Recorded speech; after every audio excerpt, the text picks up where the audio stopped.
I am Amanda, 34, a financial advisor who recently lost my grandmother Eleanor. She left me most of her estate, having taught me everything about financial independence. My brother Eric has a history of money troubles, with my parents always coming to his rescue.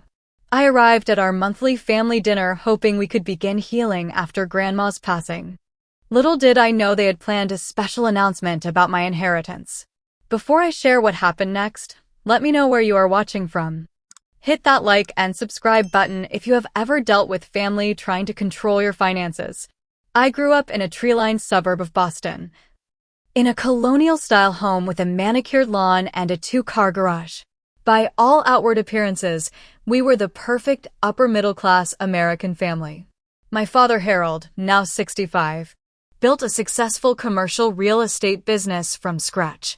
He always emphasized traditional values, especially loyalty to family above all else. My mother Denise, 63, gave up her teaching career when Eric was born to become a full-time mom. She has always been the emotional glue of our family, smoothing over conflicts and maintaining peace at any cost. Our family home became the setting for mandatory Sunday dinners and holiday gatherings where appearances mattered more than honest conversations. The dining room with its cherry-wood table and family heirloom china set the stage for countless performances of familial harmony. These dinners followed strict unspoken rules: never contradict Dad, always praise Eric's latest venture, and keep unpleasant truths beneath the surface. My brother Eric, for years my senior at 38, has always been the golden child. From his high school quarterback days to his brief stint at an Ivy League college before dropping out, my parents have viewed him through rose-colored glasses. When he wanted to open an upscale restaurant despite having zero experience in food service, Dad funded it completely. After it failed within 18 months, Mom consoled him by saying, "The economy was against you, sweetie." Next came the tech startup that was supposedly going to revolutionize online shopping. Another $300,000 from my parents disappeared when that venture collapsed due to Eric's mismanagement. Most recently, he convinced them to finance a craft brewery that went under when Eric lost interest in the day-to-day operations. Each failure came with ready-made excuses that my parents eagerly accepted. What they never openly acknowledged was Eric's gambling. I discovered it accidentally during his restaurant days when I found betting slips in his car while borrowing it. When I carefully brought it up to Mom, she dismissed it as just a hobby and changed the subject. Dad was even more direct. "Every man needs his outlets, Amanda. Stop creating problems where there aren't any." Meanwhile, my relationship with my grandmother Eleanor blossomed into something special. Grandma was widowed in her 40s when Grandpa James died suddenly of a heart attack. Instead of remarrying as everyone expected, she took control of their modest savings and, through careful investing and remarkable financial intuition, built substantial wealth. Every Saturday since I was 8, I would visit Grandma's Victorian home in one of Boston's historic neighborhoods. She would serve tea in delicate cups, and we would talk about everything from school to world events. As I grew older, these conversations evolved into financial lessons. "Money is freedom, Amanda," she would tell me, her blue eyes intense behind her glasses. Not freedom to buy things, but freedom to make your own choices in life. By the time I was 12, she was teaching me about stocks and bonds. At 15, she helped me open my first investment account with money I earned tutoring younger kids. When I expressed interest in finance as a college major, she supported me completely. Unlike my parents who thought it was unfeminine and pushed for education or nursing instead. Thanks to academic scholarships and Grandma's encouragement, I graduated from a prestigious university with a finance degree, then earned my MBA and financial advisor certifications.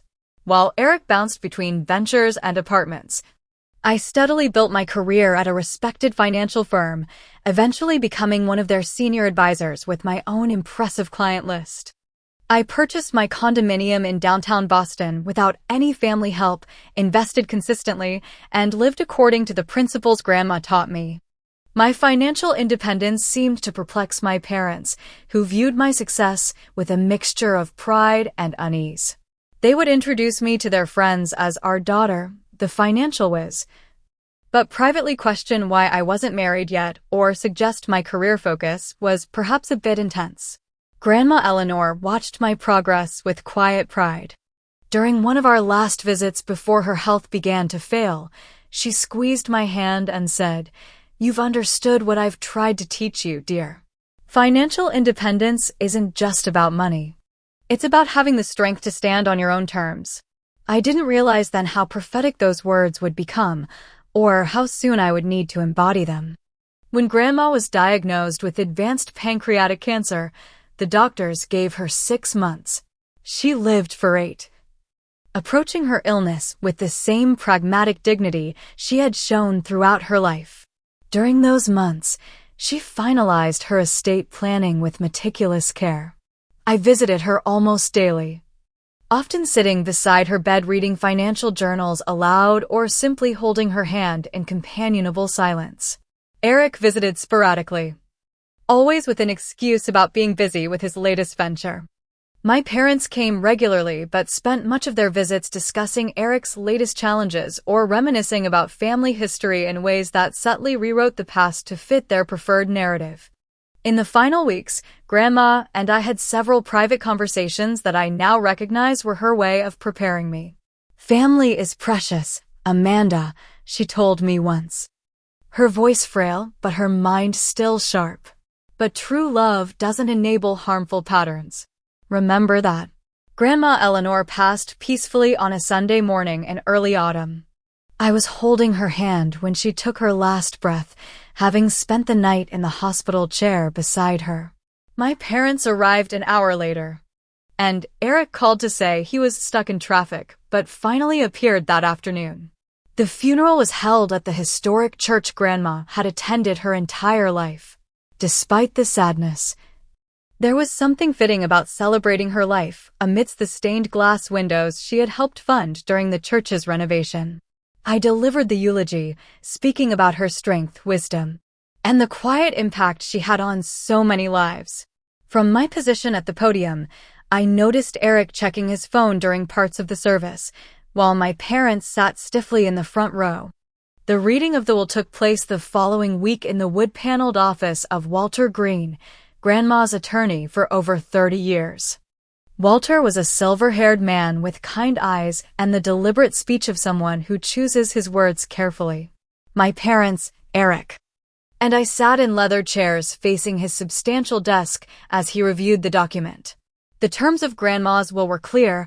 I was to inherit her home in the historic district, valued at approximately $1.8 million, her investment portfolio worth just over $4 million, her personal items of significant value including her jewelry collection and antique furniture, and a separate sum of $250,000 for charitable donations of my choosing. Eric received a direct bequest of $500,000 and some family heirlooms from our grandfather's side. The disparity was immediately apparent. My inheritance represented roughly 90% of Grandma's estate, while Eric received the remaining 10%. Walter explained that Eleanor had included a letter for each of us to be read privately. As he handed out the sealed envelopes, I noticed the tight line of my father's mouth and the way my mother's hand trembled slightly as she clutched her purse.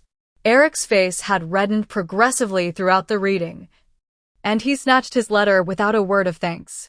My parents maintained polite composure, but the temperature in the room seemed to drop several degrees. In the privacy of my condo that evening, I opened Grandma's letter with trembling fingers. "My dearest Amanda, if you're reading this, I've moved on to whatever adventure comes next. Don't grieve too deeply for me. I've lived a full life and had the joy of watching you grow into the remarkable woman you are today. I've made the decision to leave the majority of my estate to you for several reasons. You've demonstrated the financial responsibility and wisdom that will allow these assets to grow rather than diminish. You understand that wealth is a tool for creating security and opportunity, not merely for consumption. I know this decision may cause friction within the family, Your parents have different views on financial matters than I do, and Eric has never developed the skills to manage significant assets. My decision isn't about loving one grandchild more than the other, but about ensuring that what I've built continues to provide security for generations to come. Trust your judgment, Amanda. You have the strength to withstand pressure and the wisdom to make decisions that align with your values. With all my love, Grandma Eleanor. Tears streamed down my face as I read and reread her words. The letter confirmed what I'd already known in my heart, that Grandma's decision wasn't about favoritism, but about responsibility and stewardship. Still, I understood the family tension this would create and braced myself for the difficult conversations ahead. The first sign of trouble came 3 weeks after the funeral. I had stopped by my parents' house to drop off some of Grandma's recipes that Mom had requested. As I approached the front door, I heard raised voices from the partially open window of my father's home office. "We can't let this opportunity slip away," my father was saying.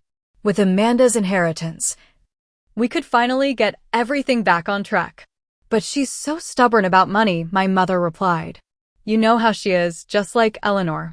"Leave that to me," Eric's voice chimed in. "I've been thinking about how to approach her. She's always had a soft spot for family guilt." I froze on the porch, my hand halfway to the doorbell.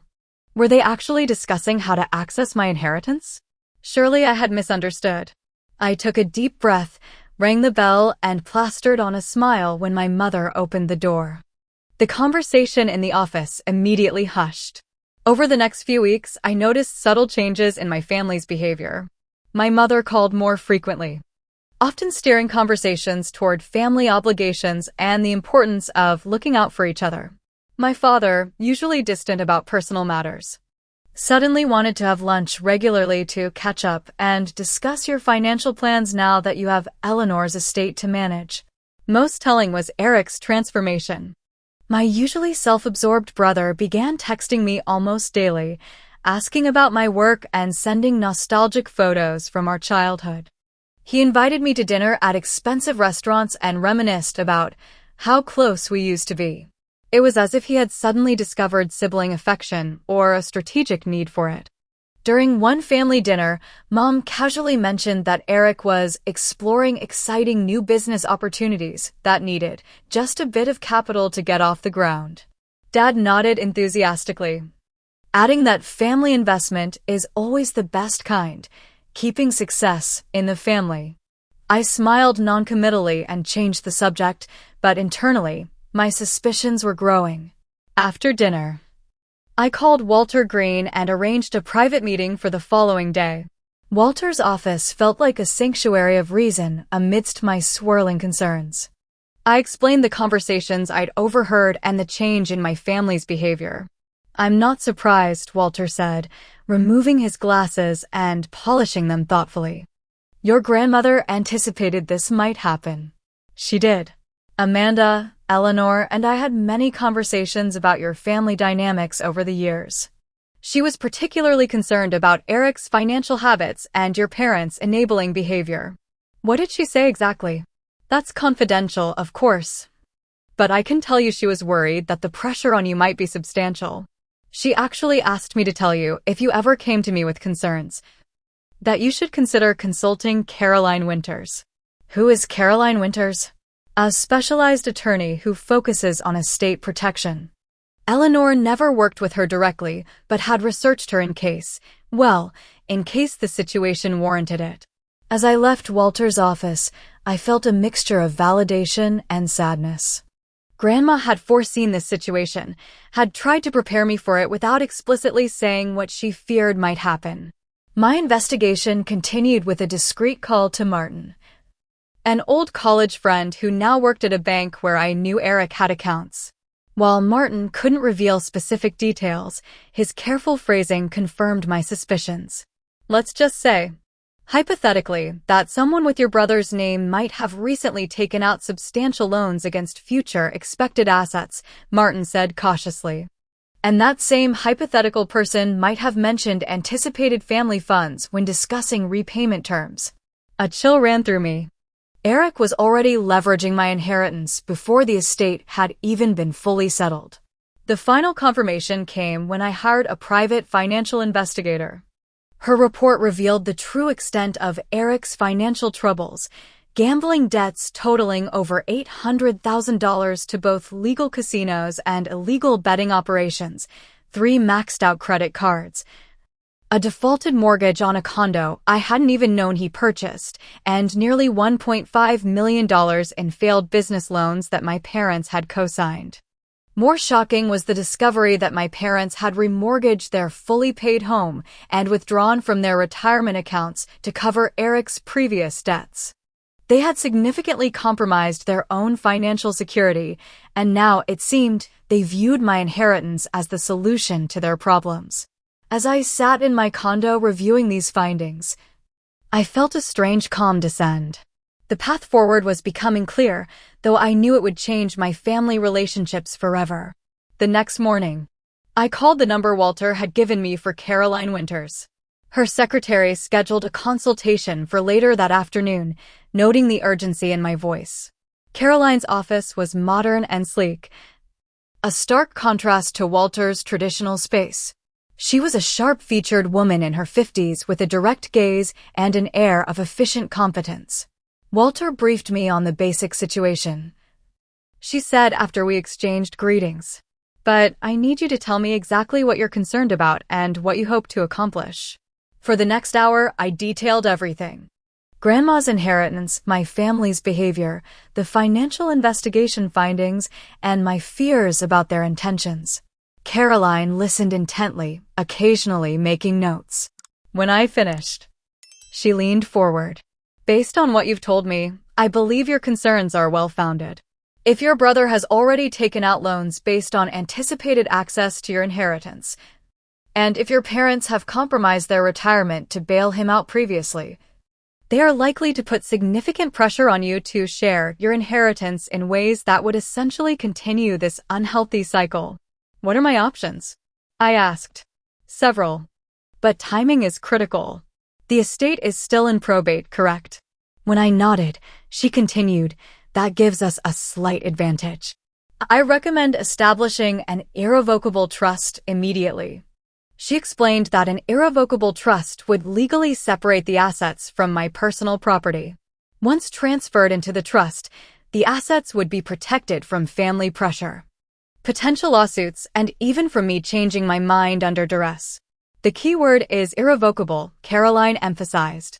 "Unlike a revocable trust, which can be altered, an irrevocable trust creates a permanent legal barrier. You can be the beneficiary and receive income and distributions according to the terms we establish, but neither you nor anyone else can simply raid the principal." The concept simultaneously relieved and terrified me. "It sounds so final." "It is," Caroline acknowledged. "Which is why we'll craft it carefully.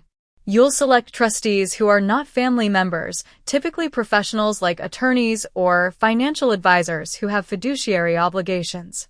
We'll establish clear guidelines for legitimate distributions that align with what I imagine were your grandmother's intentions."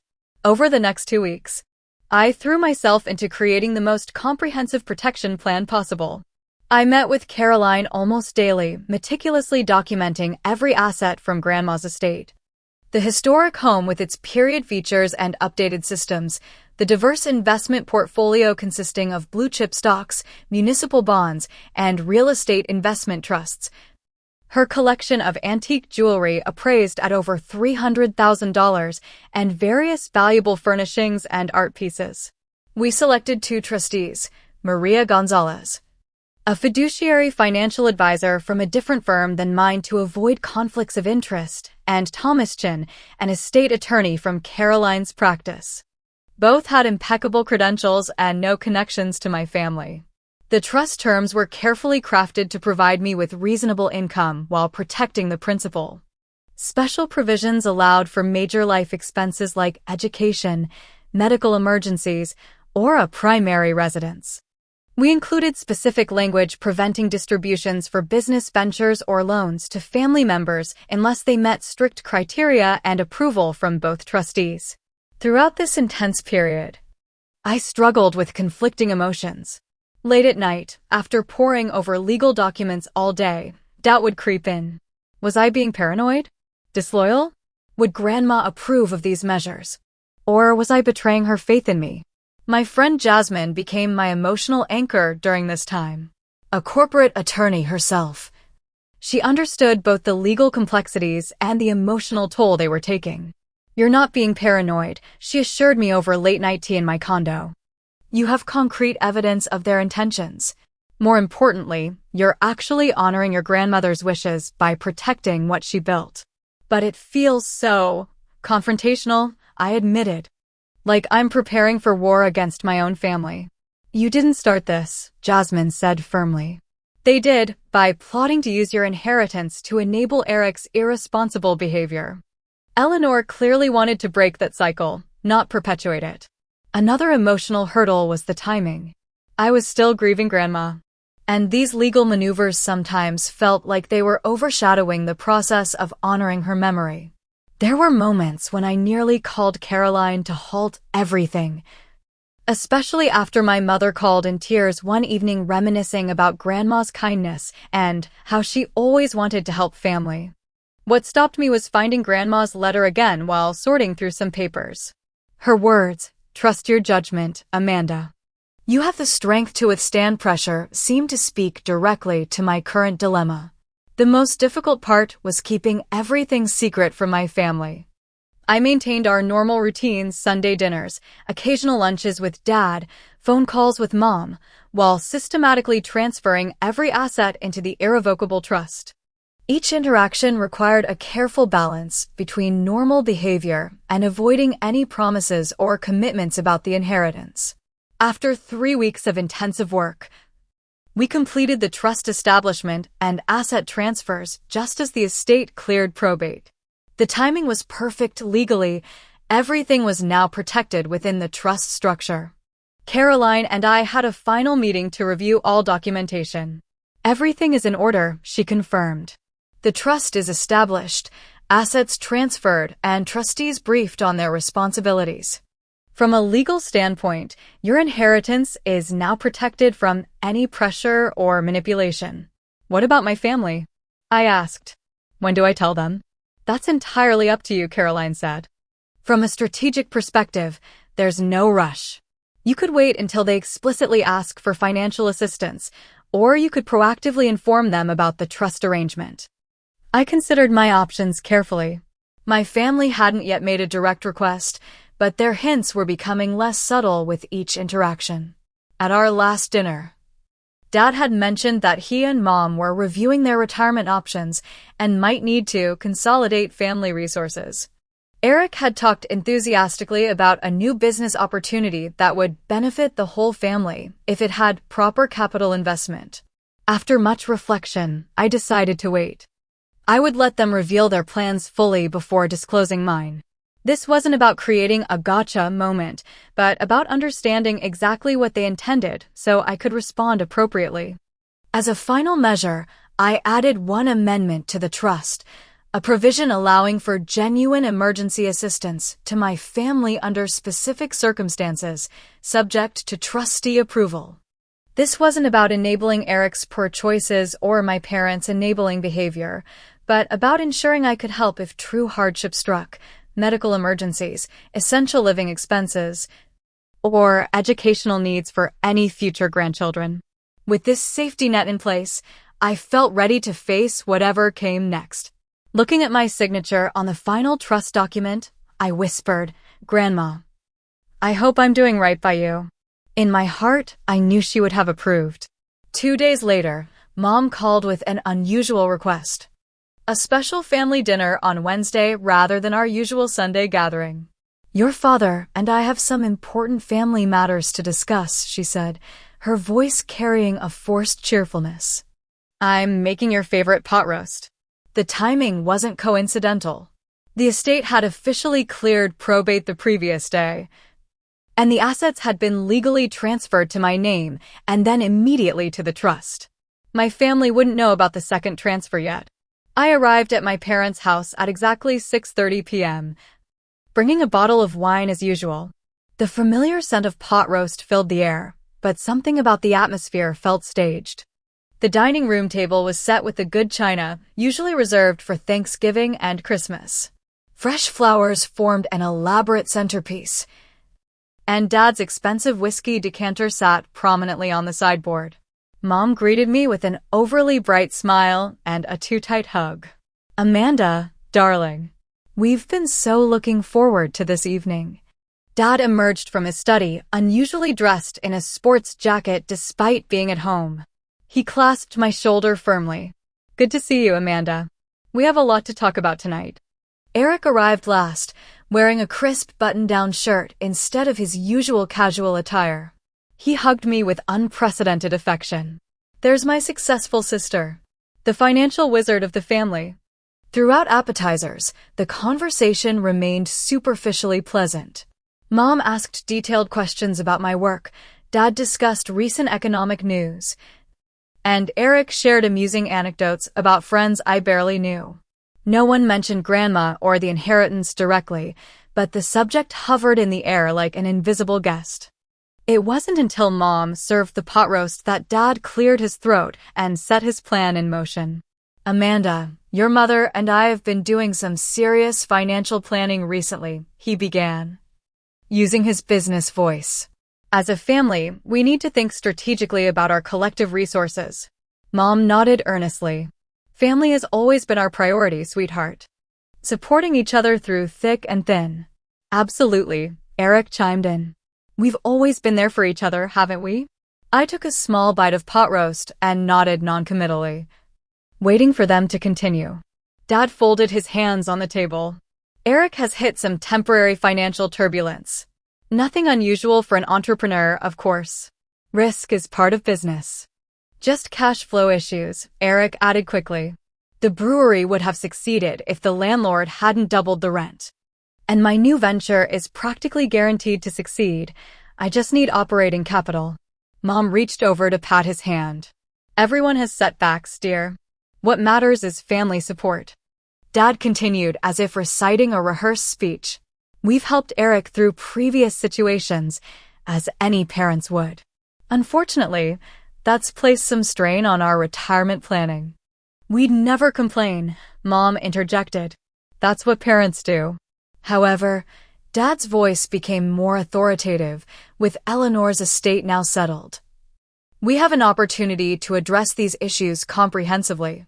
The family home she left you is much larger than what you need as a single person, and the investment portfolio is substantial enough to help secure all our futures." My stomach tightened, but I kept my expression neutral, taking a sip of wine instead of responding immediately.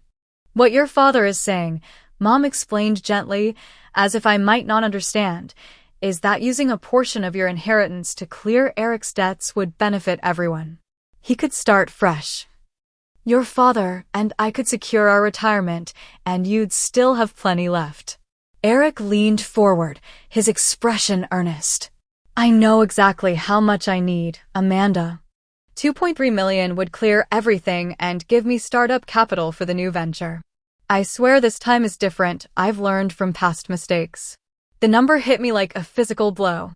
$2.3 million, more than half of the liquid assets Grandma had left me. I set down my wine glass carefully to hide the trembling in my hand.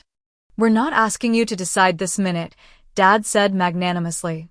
"But the sooner we resolve Eric's situation, the less interest accrues on his debts. I've already spoken to the bank about using the house as collateral for consolidating everything," Eric added. "They just need your signature since it's in your name now." I took a deep breath. "What exactly are Eric's debts?" I asked, my voice calmer than I felt. The question seemed to catch them off guard. They had clearly expected either immediate agreement or emotional resistance, not analytical inquiry. "Well," Dad hesitated, "there are the business loans from the brewery, some credit card balances from startup expenses, and a few personal loans for living expenses during the development phase of his ventures." "And the gambling debts?" I asked quietly.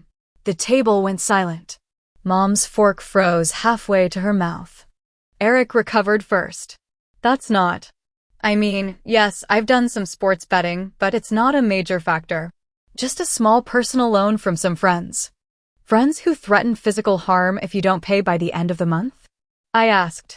Eric's face flushed. How did you? It doesn't matter how I know, I interrupted. What matters is that you're not being honest about the situation.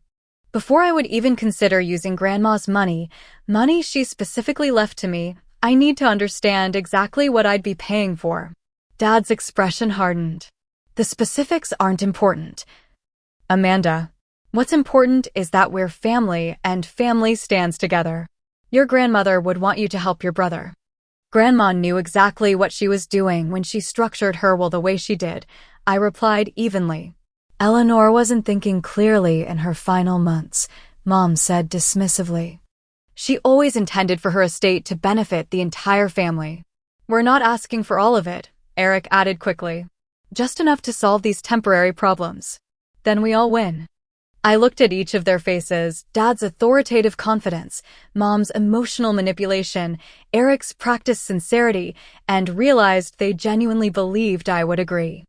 They had planned this dinner as a formality, a ceremonial request for what they viewed as a foregone conclusion. They didn't see it as taking advantage. In their minds, family resources were communal, regardless of who had earned or inherited them. I understand, I said finally. You've thought this through from your perspective, but before I respond, I need to share something with you. I reached for my purse hanging on the back of my chair and removed a slim folder containing key trust documents, not the complete paperwork, but enough to make the situation clear. Before Grandma's estate was fully settled, I had some concerns about how the inheritance might affect our family dynamics. I began, choosing my words carefully. After considerable thought and legal consultation, I established an irrevocable trust and transferred all the inherited assets into it. Dad's expression shifted from confusion to dawning comprehension. What exactly does that mean? He asked, his voice dangerously quiet. It means the house, the investments, and all other assets Grandma left me are no longer in my personal name. They're owned by a trust with independent trustees who oversee distributions according to specific guidelines. Eric's face reddened. You can change that, though, right? Dissolve the trust or whatever. No, Eric. That's what irrevocable means. I cannot change it, even if I wanted to. The assets are permanently protected within the trust structure. Mom's hand flew to her throat. But why would you do such a thing? Don't you trust your own family? The question hung in the air. Its irony apparently lost on her. I did it to honor Grandma's wishes, I replied calmly. She was very clear about wanting her legacy protected and used responsibly. Dad's fist came down on the table, causing the dishes to jump. This is outrageous. You deliberately hid this from us while we were planning for the family's financial future. The way you deliberately hid the extent of Eric's gambling debts? Or the fact that you've remortgaged your home and depleted your retirement accounts to cover his previous failures? I countered, my calm beginning to fracture. Eric stood abruptly, his chair scraping loudly against the floor. You had no right to investigate my finances. That's a complete invasion of privacy. I had every right to protect my inheritance from being used to enable destructive patterns, I replied, also standing. Grandma didn't work her entire life to have her legacy gambled away or sunk into another doomed business venture. How dare you? Mom gasped, tears filling her eyes. After all we've done for you. What exactly have you done for me, Mom? I worked for my scholarships. I built my career through hard work. I bought my own home without any family help. Meanwhile, you've given Eric chance after chance, bailout after bailout. Dad's face had turned an alarming shade of red. You selfish, ungrateful girl. Family helps family, that's how it works. No, Dad. Family supports growth and responsibility. Family doesn't enable addiction or reward repeated failures. Eric's facade of contrition finally shattered. You think you're so perfect, don't you? Miss Financial Advisor with her fancy degree and her perfect credit score. Grandma always favored you, and now you're gloating about it. This isn't about favoritism, I said firmly. It's about responsibility. Grandma trusted me to protect what she built. From us? Her own family? Mom cried. How could you think we would misuse it? The question was so detached from reality that I almost laughed. You literally just asked me to use it to pay off Eric's gambling debts and failed business loans. How is that not misuse? Because I need it. Eric shouted, his true character fully revealed now. Do you have any idea what these guys will do to me if I don't pay? I promised them the money was coming once the estate cleared. The admission hung in the air, confirming my worst suspicions. Eric had already committed my inheritance before I was even settled. You promised loan sharks my inheritance? I asked incredulously. We had no choice, Dad said defensively. The bank wouldn't extend any more credit after we refinanced the house for the brewery. Our retirement accounts are nearly depleted from the previous situations. So you decided my inheritance was the solution, without even discussing it with me first? We're discussing it now. Mom said weakly. No, you're informing me of a decision you already made. You assumed I would hand over millions of dollars without question, because family helps family. That's not discussion, that's exploitation. Dad stood now too, looming over the table. I will not be lectured about exploitation in my own home. You have betrayed this family's trust by hiding assets that should benefit all of us. They were never meant to benefit all of us equally, I countered. Grandma made her wishes clear in her will. If she had wanted her estate divided differently, she would have written it that way. She was manipulated by you in her final months. Eric accused. You were there every day, whispering in her ear while I was trying to build a business to support myself. The unfairness of this accusation stung sharply. I was there because I loved her and prioritized our relationship.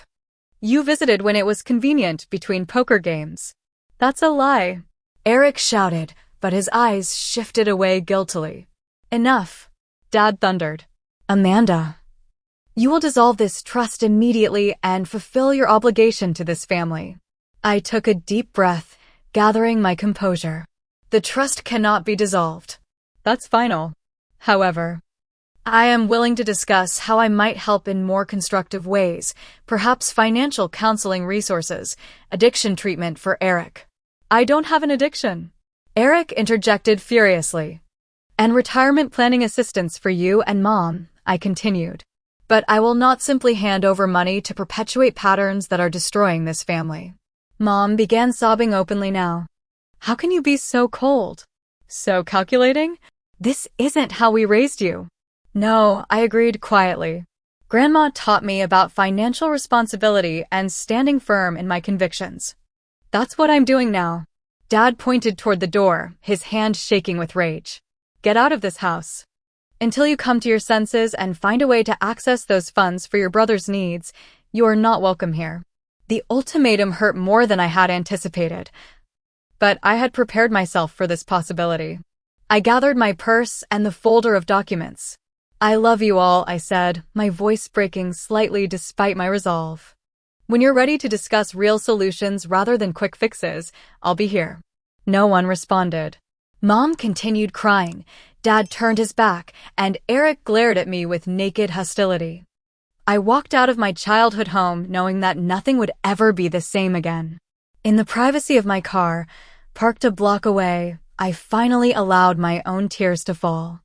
The sense of loss was profound, not just of my current family relationships, but of the idealized version of family I had always hoped we could become. Yet beneath the pain was a surprising sense of liberation.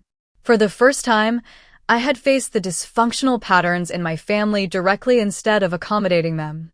Whatever happened next, I knew I had honored both Grandma's trust in me and my own values. 3 weeks passed without a word from my family. I tried calling once, leaving a voicemail for my mother that went unreturned. Their silence was both painful and clarifying. It confirmed that their affection had been at least partially contingent on access to my resources.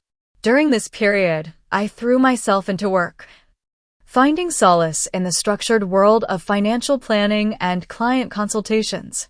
My colleagues noticed my subdued mood but respected my privacy when I explained I was dealing with family issues. Jasmine became my lifeline, checking in daily and often bringing dinner to my condo when I lacked the energy to cook. You did the right thing, she would remind me. The right path isn't always the easy one. I also began seeing Dr. Michelle, a therapist specializing in family dynamics. Our weekly sessions helped me understand the deeply rooted patterns that had led to this situation. What you're experiencing is a grief process, Dr. Michelle explained during one session. You're mourning not just the current relationship with your family, but the idealized version you always hoped for. Will it always hurt this much? I asked. The pain will change over time, she answered thoughtfully. Right now, it's acute because the situation is fresh. Eventually, it will become part of your story rather than an open wound. In my professional life, I maintained composure, but in private moments, doubts would surface. Had I been too harsh? Too judgmental? Would Grandma have wanted me to help Eric despite his problems? These questions circled in my mind during sleepless nights. Then the pressure campaign began. It started with my father's sister, Aunt Patricia, calling to express concern about the family rift. Your parents are devastated, Amanda. They only wanted what was best for everyone. Surely there's room for compromise. When I explained the situation more fully, including Eric's gambling and the pressure to use the inheritance to bail him out, she shifted tactics. Family is complicated, dear. Sometimes we need to overlook flaws for the greater good. Next came my cousin Stephen, whom I had always been close to. Look, I'm not taking sides, he began, though it quickly became clear he was. But your parents are telling everyone you've frozen them out completely. They say you won't even help with basic retirement planning. That's not true, I explained. I offered to help with legitimate financial planning. What I refused was to hand over millions to cover Eric's gambling debts. Stephen seemed surprised by this detail, suggesting my parents were presenting a selective version of events to the extended family. The most difficult call came from my mother's best friend Susan, who had been like a second mother to me growing up. Your mother can barely get out of bed, Amanda. She's talking about depression medication. Is this inheritance really worth destroying her health? The emotional manipulation was so transparent it was almost textbook, yet it still triggered waves of guilt. After Susan's call, I spoke with Dr. Michelle in an emergency session. They're using classic manipulation tactics, she confirmed. Triangulation through third parties, selective information sharing, health concerns as leverage, and isolation through family disapproval. These are not healthy ways to resolve conflict. But what if Mom really is suffering? I worried. Your mother is an adult making her own choices, Dr. Michelle reminded me. If she's struggling, there are appropriate resources available.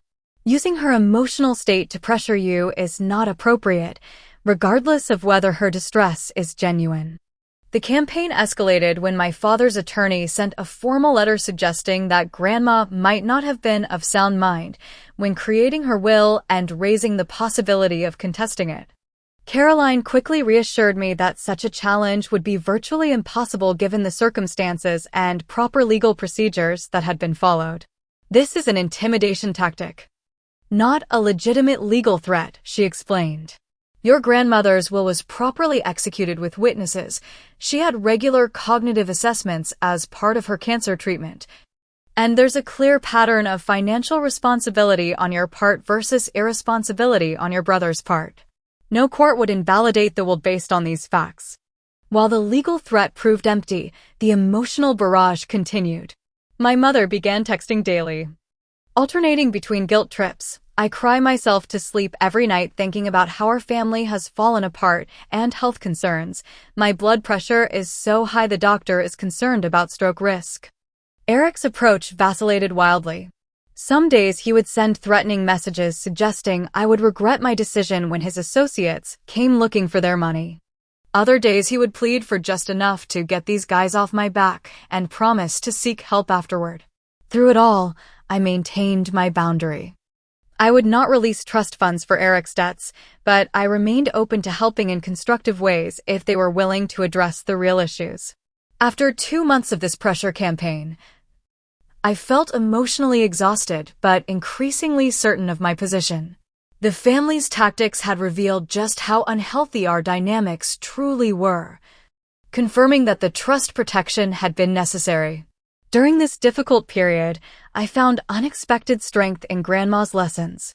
I would often visit her grave, sitting beside the elegant marble headstone to talk with her about the situation.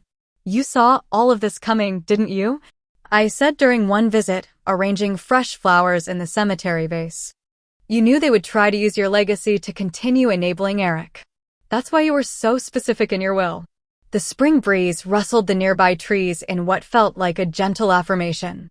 3 months after the confrontational dinner, I reached out to my parents with a proposal, a meeting on neutral ground, facilitated by a professional financial counselor who specialized in family wealth disputes. I specified that Eric would not attend this initial meeting, as we needed to establish a foundation before addressing his specific issues. To my surprise, they agreed. Though my father insisted on bringing their own financial advisor, a man named Gerald who had been Dad's golf buddy for decades and had helped finance several of Eric's failed ventures. We met at a conference room in my firm's building on a Tuesday afternoon. The tension was palpable as we exchanged stiff greetings. Mom looked thinner than I remembered, while Dad seemed to have aged years in just a few months.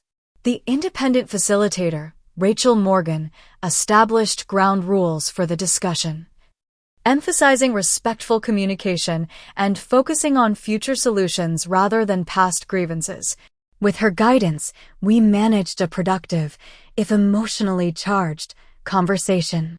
I presented a structured proposal. I would provide professional retirement planning services for my parents, helping them rebuild their depleted accounts through a combination of budgeting, investment restructuring, and possibly a trust distribution for legitimate retirement needs if approved by the trustees. For Eric, I proposed a comprehensive plan including gambling addiction treatment, financial counseling, and a structured path to legitimate employment or education. Only after demonstrated progress in these areas would I consider any financial support for his fresh start, and it would come with strict accountability measures. This is insulting, my father said when I finished. You're treating us like children who can't manage our own affairs. No, Dad. I'm treating the situation with the seriousness it deserves. You and Mom have compromised your retirement to enable Eric's destructive behavior. That pattern needs to stop before any money changes hands. Gerald, their advisor, argued that my approach was unnecessarily complicated. Why not simply provide a lump sum to clear the immediate debts, then work on these other issues from a clean slate? Rachel pointed out the flaw in this thinking. Financial recovery rarely works that way. Clearing debts without addressing underlying issues usually leads to new debts forming quickly. The meeting ended without resolution. My parents didn't reject my proposal outright, but didn't accept it either. They promised to think about it and get back to me, which felt like a small victory compared to their previous ultimatums. As we parted in the lobby, Mom hugged me briefly, the first physical contact since the confrontational dinner. I do miss you, Amanda, she whispered. This isn't how I wanted things to be. I miss you too, Mom, I replied honestly. But I need you to understand that I'm not going to change my position on the trust. It's not about withholding help, it's about providing the right kind of help. She nodded slightly before following Dad to their car, leaving me with a glimmer of hope that perhaps, eventually, we might find a new way forward. 2 weeks after our meeting, the situation with Eric reached crisis point. He called me at 3 a.m, his voice shaking with fear. They found where I live. Amanda, he said, the words tumbling out rapidly. 2 guys showed up at my apartment tonight. They said next time they wouldn't just leave a warning. Are you safe right now? I asked, immediately alert despite the hour. Yeah, I'm at a motel. But I don't know what to do. Mom and Dad can't help anymore. I've run out of options.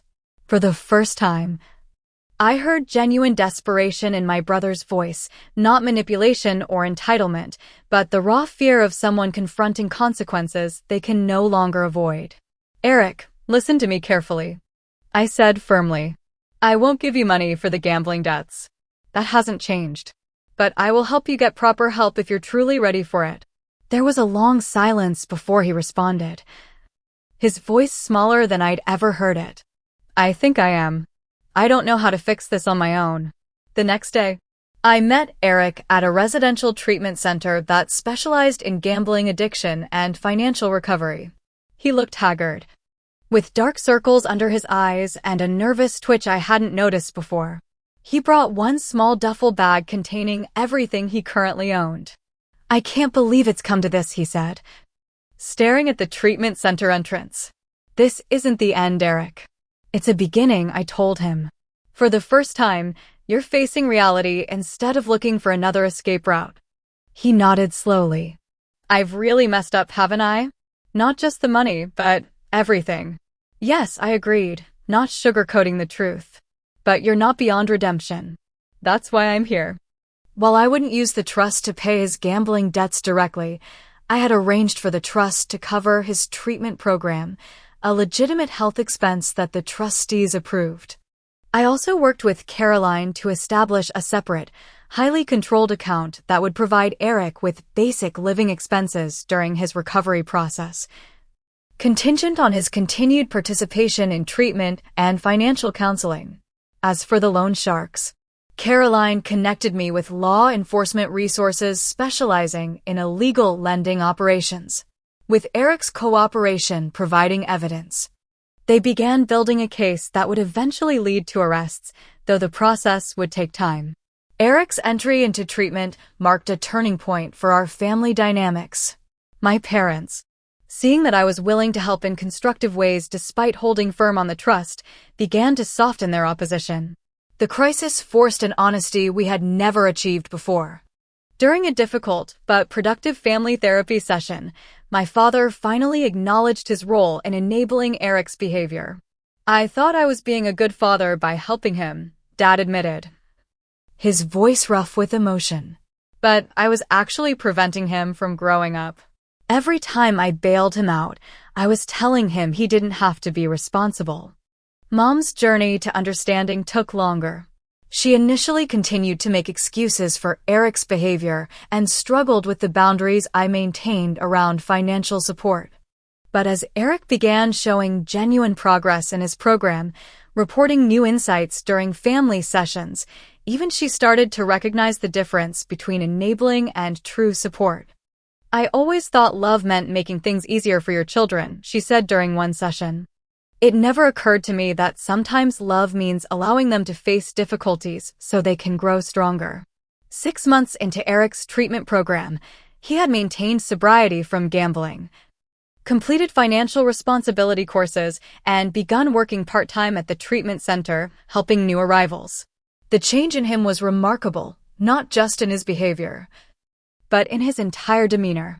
The frantic energy and superficial charm had been replaced by a more grounded presence. During one of my weekly visits, he asked to speak privately after the family session. "I need to apologize properly," he said when we were alone in the center's garden. "Not just for the money or the recent chaos, but for years of resentment and manipulation. I was jealous of your relationship with Grandma and your success. Instead of being inspired by it, I felt entitled to the same rewards without doing the work." "Thank you for saying that," I replied, genuinely moved. "That means more than you know. I understand now why she left everything to you." He continued. "It wasn't favoritism. It was because she knew you would protect it, not just consume it." She was right. My relationship with my parents also evolved gradually. Dad's initial anger gave way to a grudging respect for my firm stance, especially as he observed the positive changes in Eric. Mom's emotional manipulation tactics diminished as she engaged more authentically with her own feelings about Eric's addiction and recovery. They accepted my help with restructuring their retirement planning, working with a fiduciary advisor I recommended to establish a realistic budget and investment strategy. While they had indeed compromised their financial security significantly, it wasn't beyond repair. With disciplined planning and some adjustments to their expectations, they could still have a comfortable retirement. In honor of Grandma Eleanor, I established a scholarship fund using a portion of the trust income. The Eleanor James Financial Literacy Scholarship supported young women pursuing degrees in finance, economics, or business, with preference given to those who demonstrated financial responsibility through work experience and independent initiative, values Grandma had embodied and taught me. I also created a community education program offering free financial literacy workshops in underserved neighborhoods. Teaching these classes reconnected me with the fundamental principles Grandma had instilled in me, that financial knowledge was a form of freedom, that small, consistent actions built security over time, and that true wealth wasn't about consumption, but about choices and independence. A year after the confrontational dinner that had fractured our family, we gathered again at my parents' house, not for a manipulative ambush this time, but for a genuine celebration of Eric's 1 year of recovery. The atmosphere was markedly different, more authentic, less performative, with difficult truths acknowledged rather than buried beneath surface pleasantries. Eric had secured a full-time position at a nonprofit organization helping people recover from financial disasters, using his first-hand experience with addiction and recovery as a foundation for empathetic guidance. He lived in a modest apartment, followed a strict budget overseen by his financial counselor, and attended recovery meetings 3 times weekly. My parents had downsized to a smaller home that better suited their retirement needs, using the proceeds to rebuild their retirement funds. Dad had developed a new perspective on success that valued sustainability over appearances, while Mom had found purpose volunteering at a women's shelter, helping residents develop basic financial skills. As for me, I continued to serve as the steward of Grandma's legacy, both financially through the trust and spiritually through honoring her values. The trust continued to provide reasonable income while preserving and growing the principal, exactly as she had intended. More importantly, it had catalyzed a painful but necessary transformation in our family dynamics. That evening, as we shared dessert on my parents' new, more modest patio, Dad raised his coffee cup in a toast. "To Eleanor," he said, "who taught us all more than we realized, even after she was gone." To Grandma, we echoed, our cups touching in the golden light of sunset. Later, driving home to my condo, I reflected on the journey of the past year. The inheritance had indeed changed our lives, but not in the way any of us had anticipated. Rather than simply transferring wealth, it had forced us to confront deep-seated patterns and assumptions. The trust one had established to protect financial assets had ultimately helped us build something more valuable. Trust in our relationships, founded on honesty, responsibility, and genuine care rather than enablement and entitlement. I thought of Grandma's words from her letter. "Trust your judgment, Amanda. You have the strength to withstand pressure and the wisdom to make decisions that align with your values." She had seen the potential challenges ahead with remarkable clarity. But perhaps she had also seen the potential for growth and healing that could emerge from facing those challenges directly. True family loyalty, I had learned, wasn't about blindly giving whatever was demanded. Sometimes it meant standing firm in difficult truths, even when doing so created temporary conflict. Sometimes the most loving action was maintaining boundaries that protected everyone's long-term well-being. As I arrived home, I whispered a thank you to Grandma Eleanor, not just for the financial inheritance that had secured my future, but for the more valuable legacy of wisdom, courage, and integrity that had guided me through this challenging journey. What would you do if your family tried to claim what was rightfully yours? Have you ever had to set difficult boundaries with loved ones? Share your thoughts in the comments, and don't forget to like, subscribe, and share this video if it resonated with you. Remember, sometimes the strongest form of love is having the courage to say no when saying yes would cause harm. Thank you for listening to my story, and I wish you strength in your own family journeys.